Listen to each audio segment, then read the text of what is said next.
is we have a $760 billion economy that's at risk from oil drilling and seismic testing off the coast of Florida.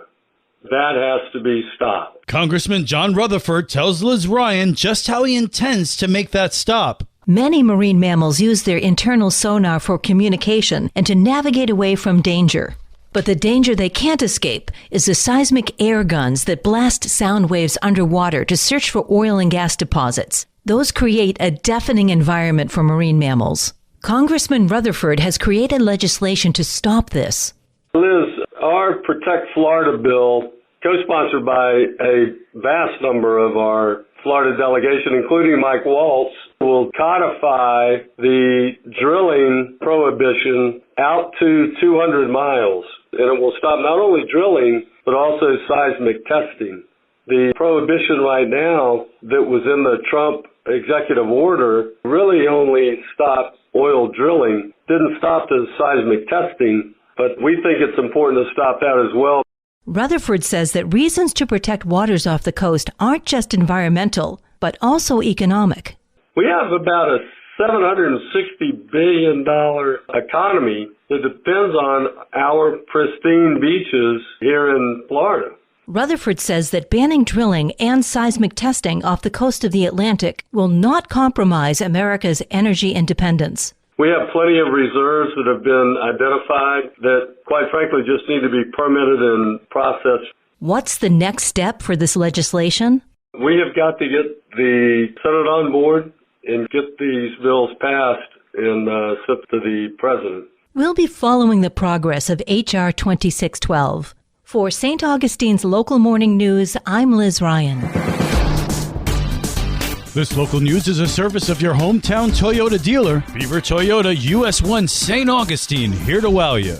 St. Johns County has launched a new rental assistance program. The county has $2.1 million of U.S. Treasury funds provided to us for the purpose of an emergency rental and utility assistance program. That's Shauna Novak, Director of Health and Human Services for St. Johns County, referring to the funds available to help low-income renters catch up on past due rent and utilities.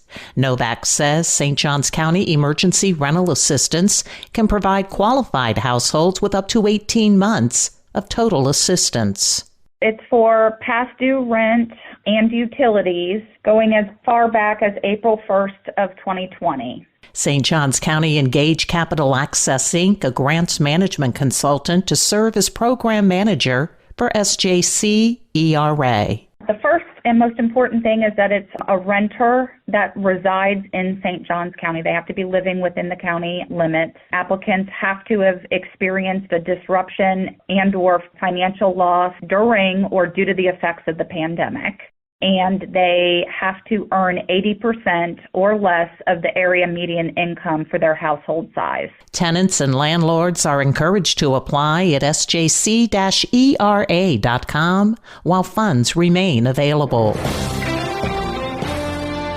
St. Johns County is introducing a plan for more government efficiency and transparency. This edition underscores our commitment to delivering services efficiently with a highlighted focus, accountability, and openness. St. Johns County Administrator Joy Andrews sharing her charting performance presentation to the St. Johns County Board of County Commissioners during its recent regular meeting to introduce a new organizational chart and other key changes that reflect the county's dedication to innovation and responsive governance. So we take efforts and initiatives to make that happen. We develop and implement strategies to enhance transparency in county operations and decision-making process, establish and maintain an accessible and user-friendly online portal for public access to performance data. We will soon have a functional and live dashboard that will be available on our website. The organizational changes do not include adding any more employees this fiscal year, but does feature the addition of a new Office of Performance and Transparency and a new Office of Intergovernmental Affairs. For St. Augustine's Local Morning News, I'm Karen Johnson.